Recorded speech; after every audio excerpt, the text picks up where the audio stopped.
Welcome to bird media. నేను మీ పవన్ కృష్ణమూర్తి. బండి Bhagirath son of బండి సంజయ్కి బెయిల్ వచ్చింది. అది కూడా కేవలం ఎగ్జామ్స్కి సంబంధించి మాత్రమే. వారం రోజుల పాటు మధ్యంతర బెయిల్ అనేది ఇవ్వడం జరిగింది. అందరికీ తెలిసిందే, పాక్సో కేసు నమోదు చేశారు. దాంట్లో వాదోపవాదాలు ఇవన్నీ అయిన తర్వాత చాలా వరకు సెక్షన్స్ యాడ్ చేశారు. ఇదంతా కూడా అయ్యింది.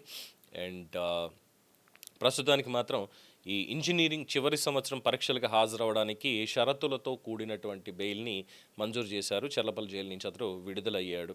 మల్కాజ్గిరి కోర్టులో వాదోపవాదాలు విన్న తర్వాత కఠినమైనటువంటి ఆంక్షలతోటే ఈ బెయిల్ అనేది ఇవ్వడం జరిగింది.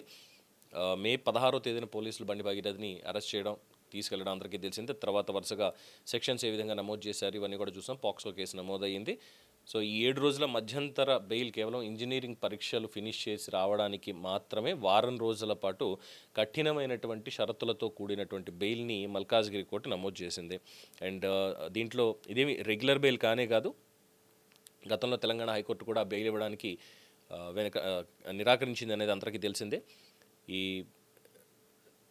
చదువుకునే విద్యార్థి కాబట్టి దర్యాప్తు ఇప్పటికే ముగిసింది అంటూ డిఫెన్స్ వాళ్ళు వాదించారు. అయితే ఇరుపక్షాల వాదనలు విన్నటువంటి న్యాయస్థానం విచారణకు పూర్తి స్థాయిలో సహకరించాలి, అలాగే ఎగ్జామ్స్ అయిన వెంటనే మళ్ళీ తిరిగి లొంగిపోవాలి, సాక్ష్యాల్ని ప్రభావితం చేయడానికి వీలు లేదు, ఎటువంటి పొరపాటు చేసినా తీవ్రమైనటువంటి చర్యలు ఉంటాయని హెచ్చరించి మరి ఈ మధ్యంతర బెయిల్ అనేది ప్రస్తుతానికి ఇచ్చింది.